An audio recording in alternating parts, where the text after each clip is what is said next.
Mister Good बोले? Yes sir. Please आइए। हाँ। ये लीजिए। कैसा लग रहा है? Heaven. Thank you.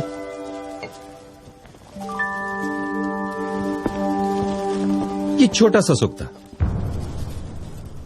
Mister Nachiket. Yes sir. आपने मुझसे कहा था कि आपका सपना है कि हमारे ही ऑफिस में काम करने वाली मिस महात्रे से आपका रिश्ता जुड़े। Sir. No, don't get embarrassed. Miss Mhatre भी ऐसा ही चाहती हैं। हाँ। Miss Mhatre please.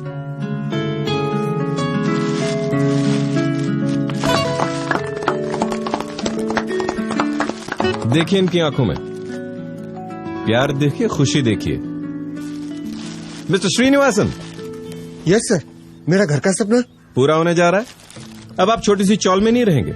मेरी ऑफिस की नई ब्रांच में आप मैनेजर होंगे। आपकी सैलरी 85,000 रुपीज से बढ़ाकर 1,15,000 की जाती है और आपकी 10 साल की सेवा को ध्यान में रखते हुए आपको इंटरेस्ट फ्री लोन दिया जा रहा है 15 लाख रुपए का। Thank you sir. Thank you. Thank you. No, don't thank me, you fully deserve it. Please seat.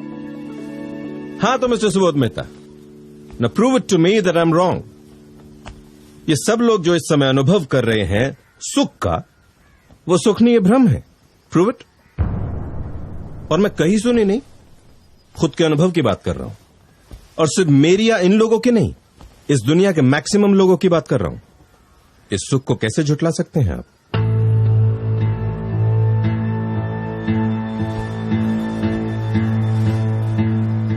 Subodh बेटा, महेंद्र जो कह रहा है उसे समझने की कोशिश कर और मेरे साथ चल।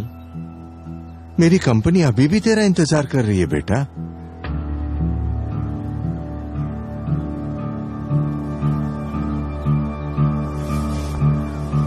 फर्स्ट ऑफ ऑल, मेरे पापा को यहां लाने के लिए तुम्हें थैंक्स बोलना चाहूंगा महेंद्र।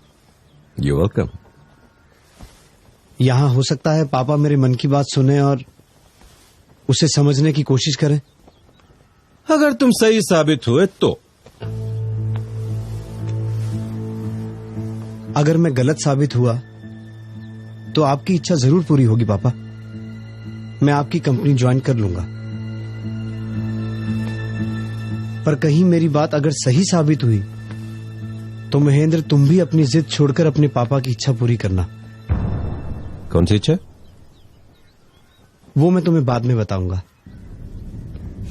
मेरा सपना साकार हो रहा है।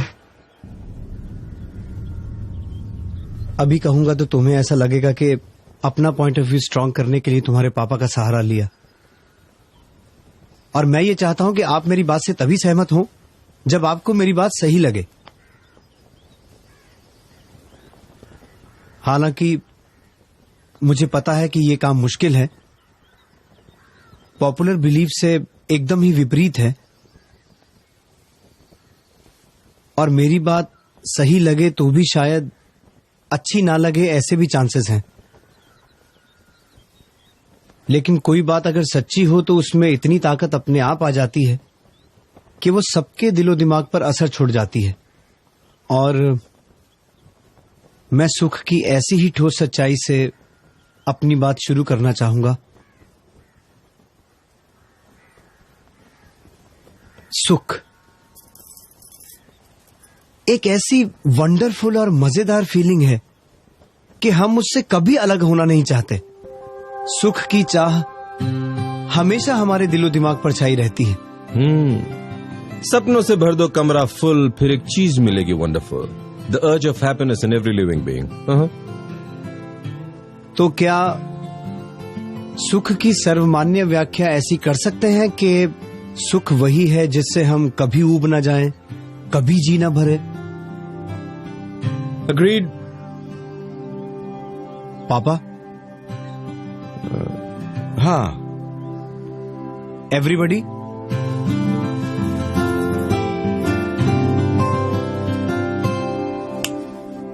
सॉरी सर, सॉरी, वो बस बिगड़ गई, फिर मैं चल कर आया और धूप इतनी तेज थी कि एक मिनट भाई, आप जरा यहाँ आएंगे? भाभी 2 गिलास शरबत मिल सकता है? हाँ। ऐसा शरबत जो मन को ठंडक दे, सुख दे।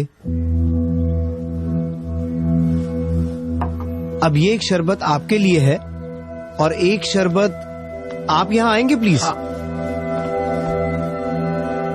अब ये दोनों एक साथ एक जैसा शरबत पिएंगे प्लीज।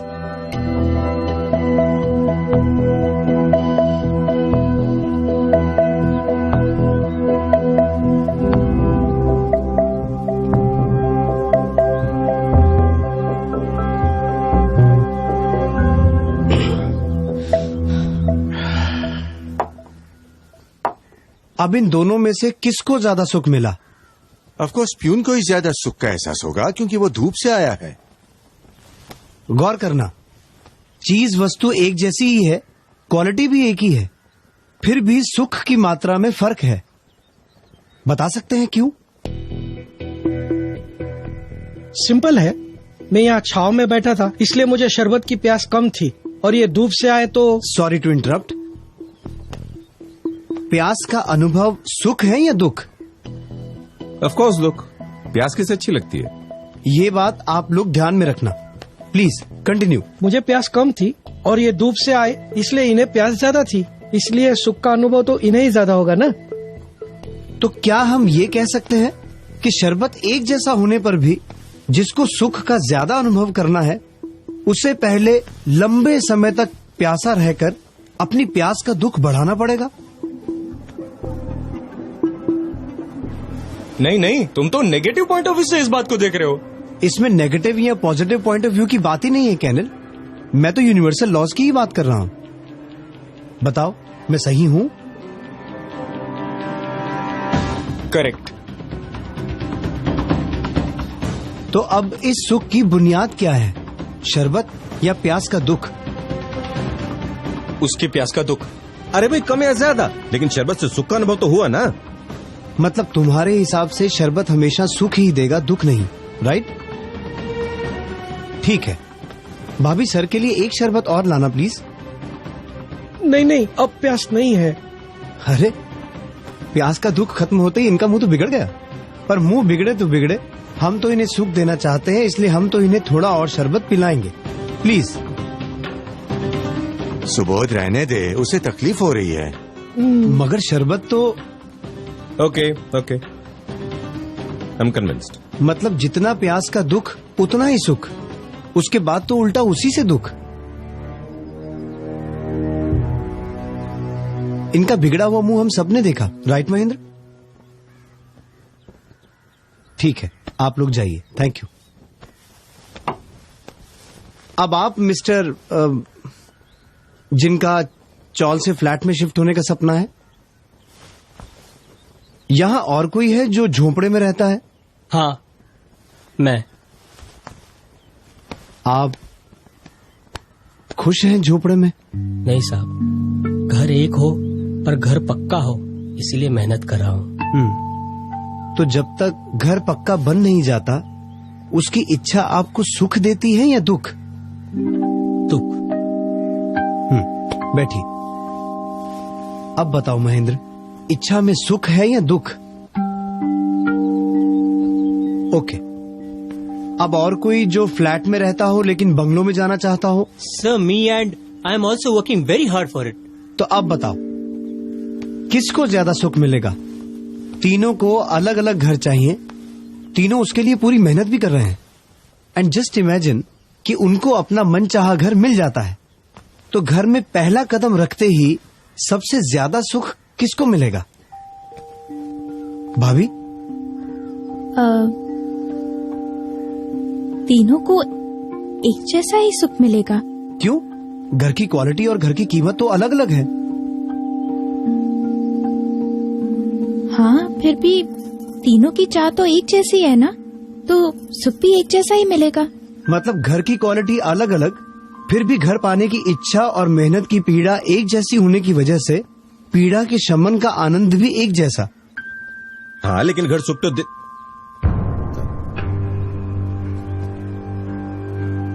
नहीं। Go on, you right.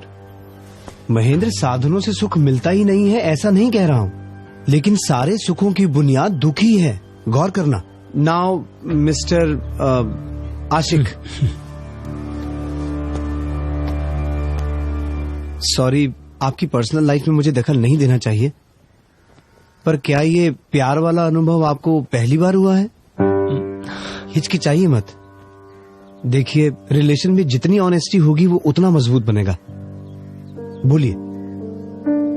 जी, इससे पहले मेरा एक अफेयर था। तो क्या उस वक्त भी आपको ऐसी ही फीलिंग हुई थी? हाँ। या फिर इससे भी अच्छी, क्योंकि वो फर्स्ट लव था? शायद, हाँ। सॉरी, थोड़ा और इंटरफेयर कर रहा हूं, लेकिन क्या आपको भी हर प्रेमी की तरह अपनी गर्लफ्रेंड के साथ मिलना, लंबी लंबी बातें करना, साथ घूमना फिरना, साथ रहना अच्छा लगता था? हाँ। और जब ब्रेकअप का समय आया तो एक वक्त ऐसा भी आया होगा कि जिस गर्लफ्रेंड के साथ आपने सुख की कल्पना की थी, अब उसकी प्रेजेंस भी आपको इरिटेट करती हो? मगर वो नहीं, आपके ब्रेकअप के जेन्युइन रीजंस होंगे। आप पर डाउट करके आपकी छवि को बिगाड़ना मेरा उद्देश्य नहीं है। मैं सिर्फ इस बात में सुख कहां से ओरिजिनेट हो रहा है, यही ढूंढने की कोशिश कर रहा हूं। तो वो इरिटेशन वाला स्टेज आया था आपके रिलेशन में? हाँ। Thank you.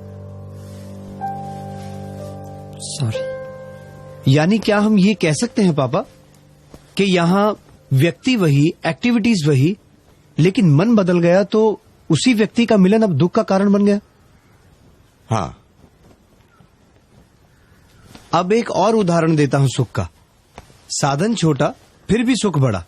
महीने में 3,000 रुपए कमाने वाले मजदूर को 50,000 की लॉटरी लग जाए और महीने में 10 लाख रुपए कमाने वाले आदमी को 1 लाख की लॉटरी लगे, तो कौन ज्यादा खुश होगा? ऑफकोर्स मजदूर, क्योंकि 50,000 रुपए उसके लिए बहुत मायने रखते हैं, जबकि दूसरे आदमी के लिए 1 लाख रुपए इतनी बड़ी रकम नहीं है। करेक्ट। यानी कि गरीब आदमी जो उस 50,000 के लिए खून पसीना बहा रहा था, मेहनत मशक्कत कर रहा था, उसके लिए झुलस रहा था, उसे उतना सुख मिला। लेकिन श्रीमंत आदमी की तड़पन 1 लाख रुपए जितनी छोटी नहीं थी। उस बेचारे को तो शायद 50 लाख रुपए मिलते तब जाकर सुख मिलता। राइट पापा?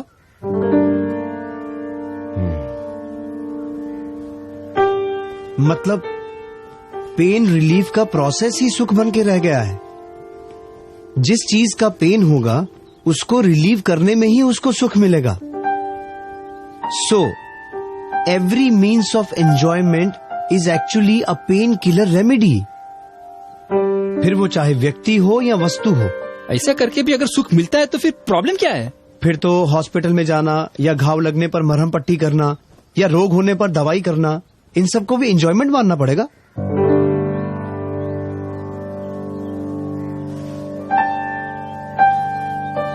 अब एक उदाहरण और देना चाहता हूं जहां व्यक्ति एक है, चीज एक है, पर सुख अलग अलग है। वो सर कहां है जिन्हें रसगुल्ले में हेवन दिखा? Yes sir. लीजिए। हाँ।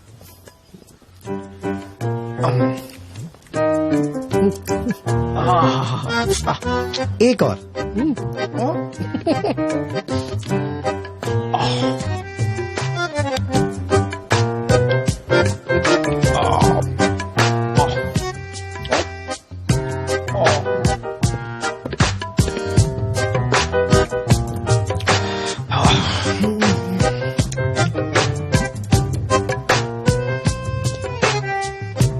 एक और लीजिए। नहीं बस। प्लीज। एक और। नहीं साहब, उल्टी हो जाएगी। श्योर? नहीं चाहिए? नहीं सर। ठीक है, थैंक यू। आप बैठिए। मतलब जैसे जैसे तृष्णा का दुख घटता गया, सुख भी घटता गया, और जैसे ही तृष्णा का दुख गायब, सुख भी गायब, उल्टा दुखदायक बन गया। इससे प्रूव होता है कि सारे भौतिक सुख वस्तु आधारित या व्यक्ति आधारित नहीं, बल्कि दुख आधारित होते हैं। अगर भौतिक सुखों को पाना है तो पहले दुखों को जमा करना पड़ता है, प्यास और तृष्णाओं में झुलसना पड़ता है, तब कहीं जाकर उस दुख को हल्का करने का प्रोसेस एंजॉयमेंट बन पाएगा। अब बताइए, ऐसे भ्रामक सुखों के पीछे दौड़ते दौड़ते क्यों अपना सारा जीवन यूं ही गवा देना? नहीं, यूं ही कैसे?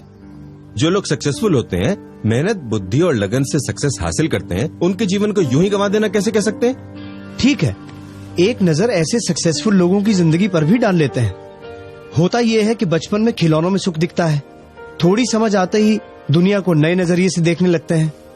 तब खिलौने छोड़कर यार दोस्त, होटल, सिनेमा, प्यार, मोहब्बत, इन सब में ही दुनिया भर का सच्चा सुख है ऐसा मानने लगते हैं। पर मैच्योरिटी आते ही सेफ एंड सिक्योर भविष्य में सुख नजर आने लगता है। फिर डिग्री, नौकरी, बिजनेस, बीवी बच्चे, परिवार, ये सब जमाने में ही सही सुख लगता है। ये सब मिलता है तो अगली स्टेज में best in business and best in society बनने की कोशिश रहती है। और जैसे तैसे मेहनत, मशक्कत, टेंशन, रिजेक्शन, एडजस्टमेंट, ये सब करते करते सब पा भी लें तो तब तक उम्र निकल जाती है, शरीर लड़खड़ाने लगता है। तब परिवार से सच्चा सुख मिलेगा ये सोचते हैं, पर तब तक तो उनकी अपनी सुख पाने की यात्रा शुरू हो चुकी होती है। उसमें चाहते हुए भी वो आपको कितना समय दे पाएंगे? अब बताओ महेंद्र, इस पूरी जीवन यात्रा में कहीं भी किसी भी वस्तु या व्यक्ति की वजह से कहीं भी ऐसा सुख मिलता है जिससे हम कभी ऊब ना जाएं, जिससे कभी जी ना भरे? ऐसा सुख मिलता है?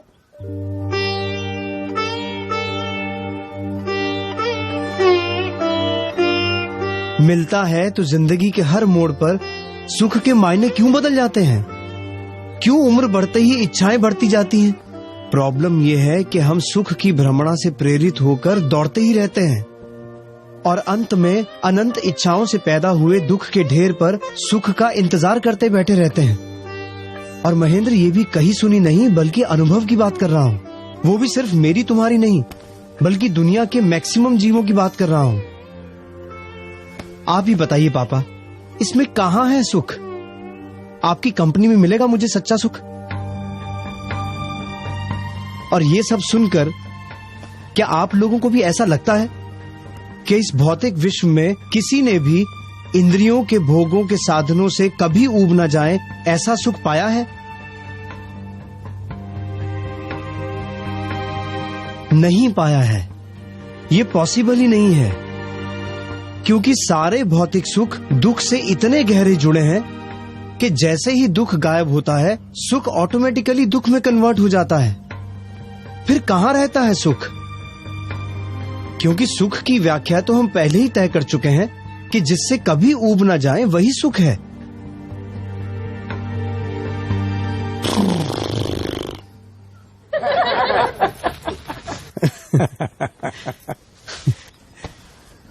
आई नो बाबू भाई, तकलीफ होती है।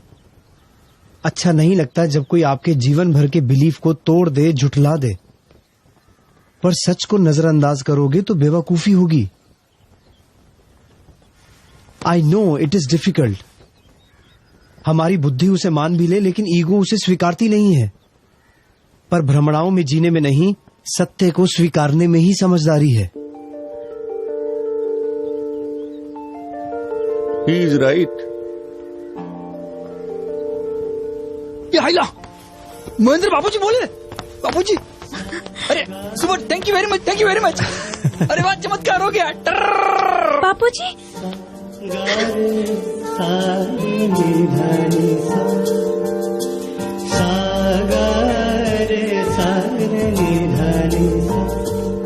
मान जाओ बेटा,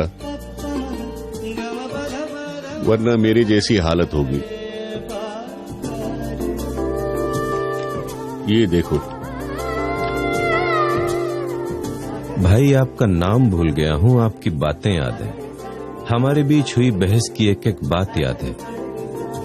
सक्सेस के नशे में जिस सत्य को नकारा था, बुढ़ापे और बीमारी में वही सच अनुभव बनकर मेरे सामने आया। उस वक्त खुले हृदय से इस बात को स्वीकार लेता तो आज शायद ये नौबत ही नहीं आती। खैर, मैं चाहता हूं कि जो गलती मैंने की वो मेरे बच्चे ना करें और अपने जीवन को पशु समान बनाकर ना गंवाएं। क्या आप मेरा इतना काम कर सकते हैं? मेरे बच्चों को वही बात समझा सकते हैं जो आपने मुझे समझाई थी? प्लीज। कुछ साल पहले इंसिडेंटली हमारी मुलाकात हुई थी। तब आपके पापा ने भी मेरी बात मानने से इनकार कर दिया था। ईगो। पर जैसे जैसे वक्त बीतता गया मुझे लगने लगा कि मैं दुखों के ढेर पर बैठकर सुख का इंतजार कर रहा हूं मैं। और वो ये नहीं चाहते थे कि आप सबकी दशा भी ऐसी ही हो, इसलिए उन्होंने मुझे यहां बुलाया। अगर ये सच है तो भी कितना रूखा सच है। सब छोड़ दो, संसार छोड़ दो, सब झूठा है, मोह माया है। तो क्या सच है? सुख कहाँ है? I mean, करना क्या है? मैंने पहले ही कहा था कि मेरी बात सच्ची लग भी जाए तो भी अच्छी नहीं लगेगी, क्योंकि सच्चे सुख का स्वाद चखा नहीं अब तक। एक चेन स्मोकर सिगरेट छोड़ेगा तो कुछ दिन तक आकुल व्याकुल हो ही जाएगा, कहीं मन नहीं लगेगा उसका। ऐसा ही है ये।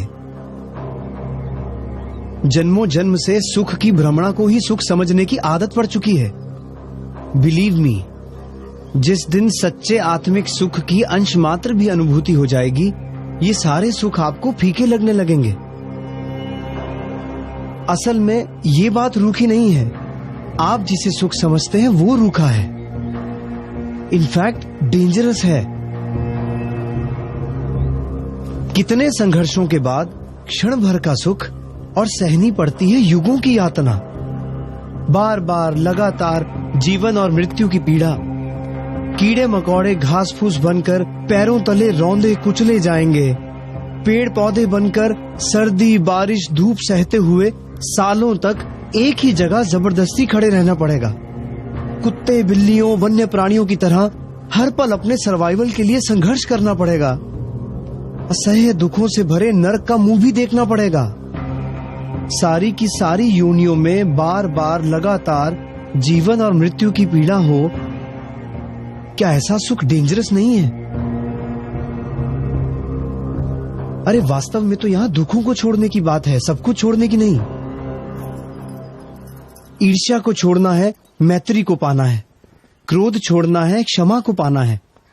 भय चिंता छोड़कर स्वस्थता और निर्भीकता को पाना है, क्योंकि सचमुच में तो यही सब अंदर के दुख हैं।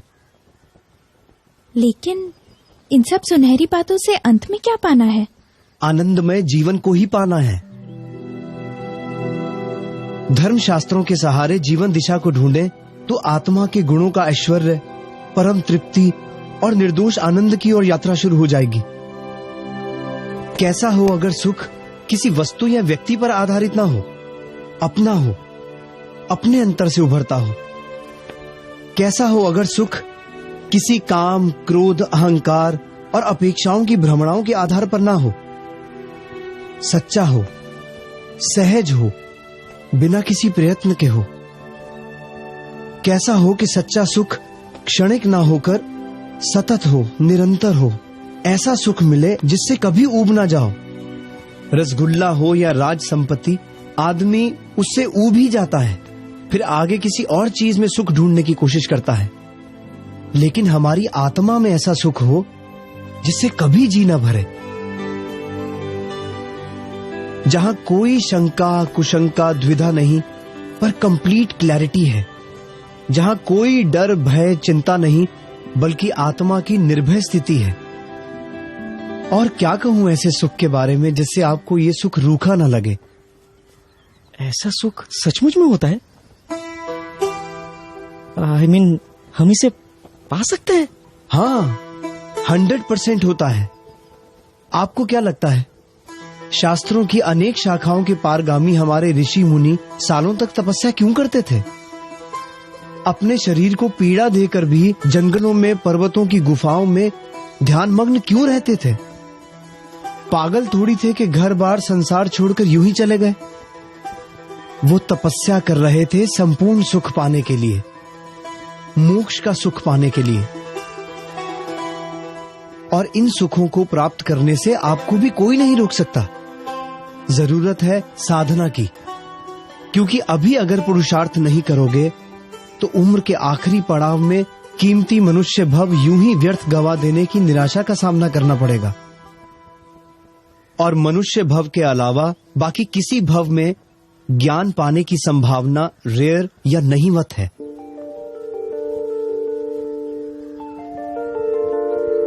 आपको क्या करना है महेंद्र, सोच लो। मोक्ष नाम की वंडरफुल चीज चाहिए या इसी दुख आधारित सुख की भ्रमणा में ही जीते रहना है?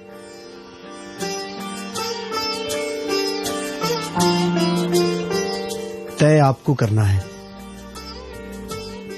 मैं क्या कहूं? अब कुछ कहने को छोड़ा ही कहां है आपने। ऑब्वियसली सॉरी बोलना तो बनता ही है। सो आई एम सॉरी।